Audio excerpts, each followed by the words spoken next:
जय माता दी। सभी भक्तों को नवरात्र की ढेर सारी शुभकामनाएं।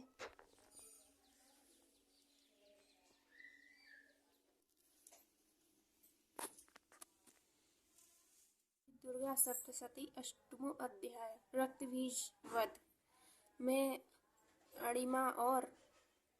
मैं अणिमा आदि सिद्धमयी किरणों से आवृत भवानी का ध्यान करता हूँ। उनके शरीर का रंग लाल है, नेत्रों में करुणा लहरा रही है तथा हाथ में पास, अंकुश, बाण और धनुष शोभा पाते हैं। ऋषि कहते हैं, चंड और मुंड नामक दैत्यों के मारे जाने तथा बहुत सी सारी सेना का संहार होने पर दैत्यों के राजा प्रतापी शुंभ के मन में बड़ा क्रोध हुआ तथा उसने दैत्यों की संपूर्ण सेना को युद्ध के लिए कूच करने की आज्ञा दी। वह बोला, आज उदयुद्ध नाम के 86 दैत्य सेनापति अपनी सेनाओं के साथ युद्ध के लिए प्रस्थान करे। कुंभ नाम वाले दैत्य के 84 सेना नायक अपनी वाहिनी से घिरे हुए यात्रा करें। 50 कोटि वीर कुल के और 100 धौम्र कुल के असुर सेनापति मेरी आज्ञा से सेना सहित कूच करें।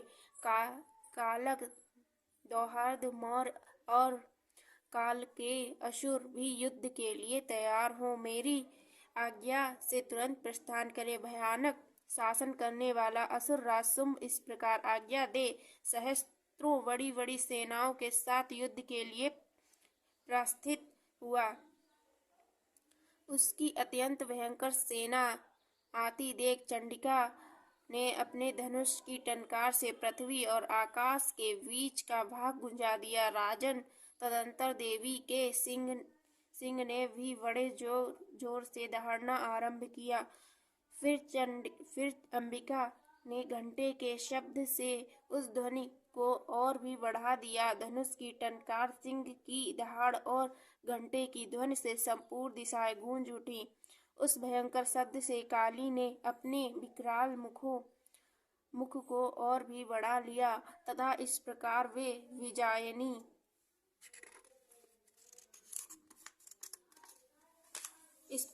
विजयिनी हुई।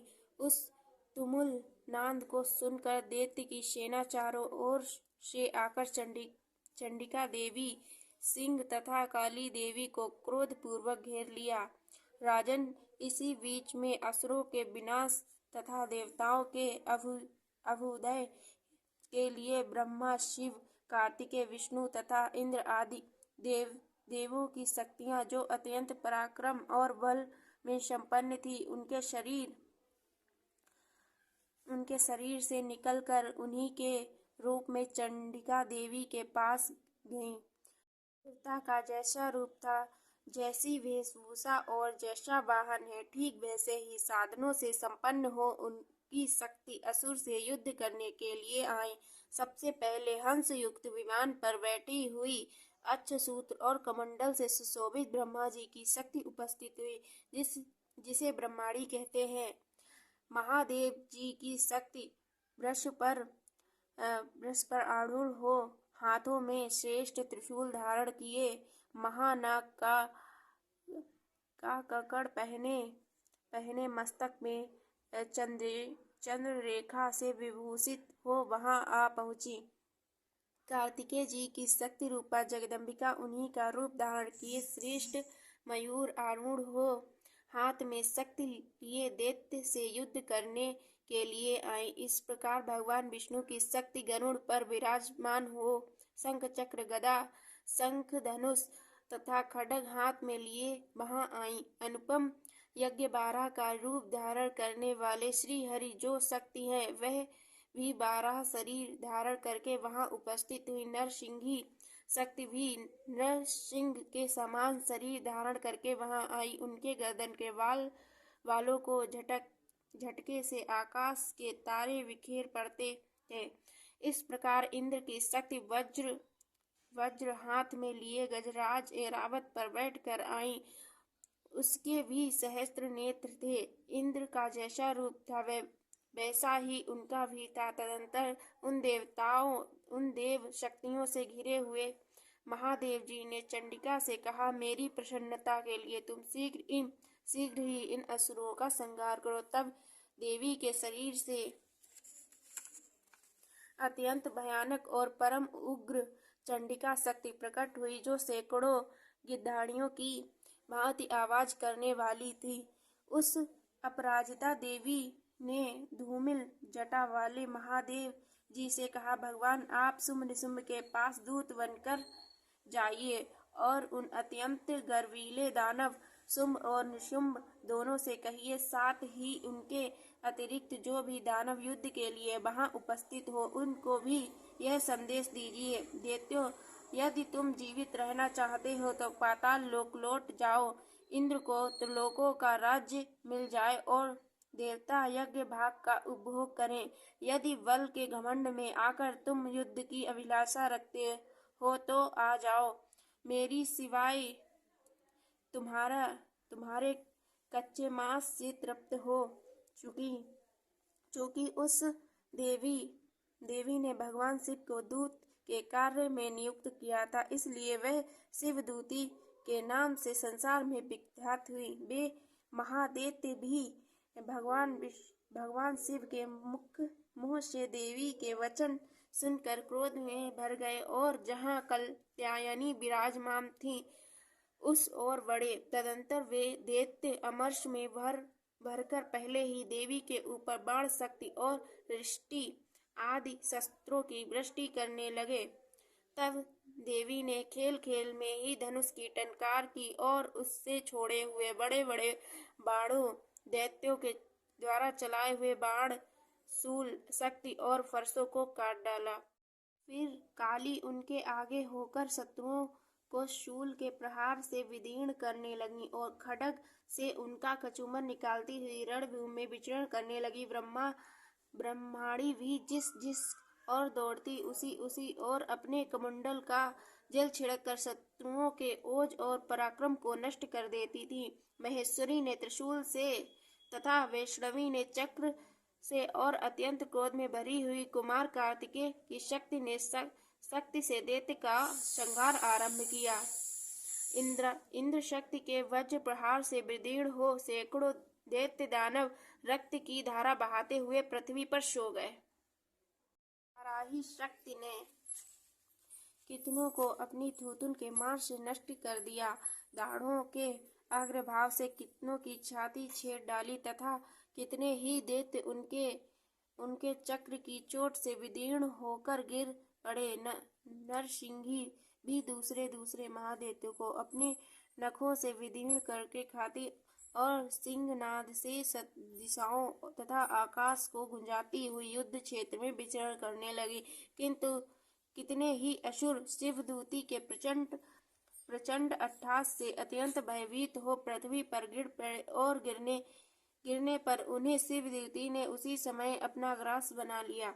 इस प्रकार क्रोध में भरे हुए मात्र गणों को नाना प्रकार के उपायों से बड़े बड़े असुरों का मर्दन करते हुए देख दैत्य सेना भाग खड़े हुए। मातृगण से पीड़ित दैत्यों को युद्ध में भागते देख रक्त बीज नामक महादैत्य क्रोध में भरकर युद्ध करने के लिए आया। उसने शरीर से जब रक्त की बूंद धरती पर गिरती तब उसी के समान शक्तिशाली दूसरा महादैत्य पृथ्वी पर पैदा हो जाता। असुर रक्त बीज हाथ में गदा लेकर इंद्र शक्ति के साथ युद्ध करने लगा। तब इंद्री ने अपने वज्र से रक्त बीज को मारा। वज्र से घायल होने पर उसके शरीर से बहुत सा रक्त चूने लगा। उससे उसी के समान रूप तथा महापराक्रम वाले योद्धा उत्पन्न होने लगे। उसके शरीर से रक्त की जितनी बूंदें गिरी उतने ही पुरुष उत्पन्न हो गए। वे सब रक्त बीज के समान ही वीर, बलवान तथा पराक्रमी थे। वे रक्त से उत्पन्न होने वाले पुरुष भी अत्यंत भयंकर अस्त्र शस्त्र का प्रहार करते हुए वहां मातृगणों के साथ घोर युद्ध करने लगे। पुनः वज्र के प्रहार से जब उसका मस्तक घायल हुआ तब रक्त बहने लगा और उससे हजारों पुरुष उत्पन्न हुए। वैष्णवी ने युद्ध में रक्त बीज पर चक्र चलाकर प्रहार किया। तब इंद्री ने उस दैत्य सेनापति को गदा से चोट पहुंचाई। वैष्णवी के चक्र से घायल होने पर उसके शरीर से जो रक्त बहा और उससे जो उसी के बराबर आकार वाले सहस्त्र महादैत्य प्रकट हुए। उनके द्वारा संपूर्ण जगत व्याप्त हो गया। कौमारी ने शक्ति से, वाराही ने खड्ग से और महेश्वरी ने त्रिशूल से महादैत्य रक्तबीज को घायल किया। क्रोध में भरे हुए उस महादैत्य रक्तबीज ने भी गदा से मातृ शक्तियों पर पृथक पृथक प्रहार किए। शक्ति और शूल आदि से अनेक बार घायल होने पर जो उसके शरीर से रक्त की धारा पृथ्वी पर गिरी, उससे भी निश्चय ही सैकड़ों असुर उत्पन्न हुए। इस प्रकार उस महादैत्य से रक्त से प्रकट हुए असुरों द्वारा संपूर्ण जगत व्याप्त हो गया। इससे उन देवताओं को बहुत क्रोध हुआ। देवताओं को उदास देख चंडिका काली ने शीघ्रतापूर्वक कहा, चामुंडे, तुम अपना मुख और भी फैलाओ तथा मेरे शस्त्रपात से गिरने वाले रक्त बिंदुओं और उनसे उत्पन्न होने वाले महादैत्यों को तुम अपने इस उतावले मुख में खा जाओ। इस प्रकार रक्त से उत्पन्न होने वाले महादैत्य का वक्षण करती हुई तुम रण में विचरती रहो। ऐसा करने से उस दैत्य का सारा रक्त क्षीण हो जाने पर वह स्वयं भी नष्ट हो जाएगा। उन भयानक दैत्यों को जब तुम खाओगी तब दूसरे नए दैत्य उत्पन्न नहीं हो सकेंगे। काली से यह कहकर चंडिका देवी ने शूल से रक्त बीज को मारा और काली ने अपने मुख में उसका रक्त ले लिया। तब उसने वहां चंडिका पर गदा से प्रहार किया, किंतु उस गदा पात ने देवी को तनिक भी वेदना नहीं पहुंचाई। रक्त बीज के घायल शरीर से बहुत सा रक्त गिरा, किंतु ज्यों ही वह गिरा त्यों ही चामुंडा ने उसे अपने मुख में ले लिया। रक्त गिरने से काली के मुख में जो महादैत्य उत्पन्न हुए उन्हें भी वह चट कर गईं और उसने रक्त बीज का रक्त पी लिया। तदंतर देवी ने रक्त बीज को, जिसका रक्त चामुंडा ने पी लिया था, वज्र, बाण, खड्ग तथा रिष्टि आदि से मार डाला। राजन, इस प्रकार शास्त्रों के समुदाय से आहत एवं रक्तहीन हुआ महादैत्य रक्त बीज पृथ्वी पर गिर पड़ा। नरेश्वर, इससे देवताओं को अनुपम हर्ष की प्राप्ति हुई और मातृगण उन असुरों के रक्तपान के मद से उद्यत सा होकर नृत्य करने लगा। इस प्रकार मार्कमांडल्य पुराण में सार्वणिक मनवंतर की कथा के अंतर्गत देवी महात्म्य में रक्तबीज वध नामक 8वां अध्याय पूर्ण हुआ। जय माता दी।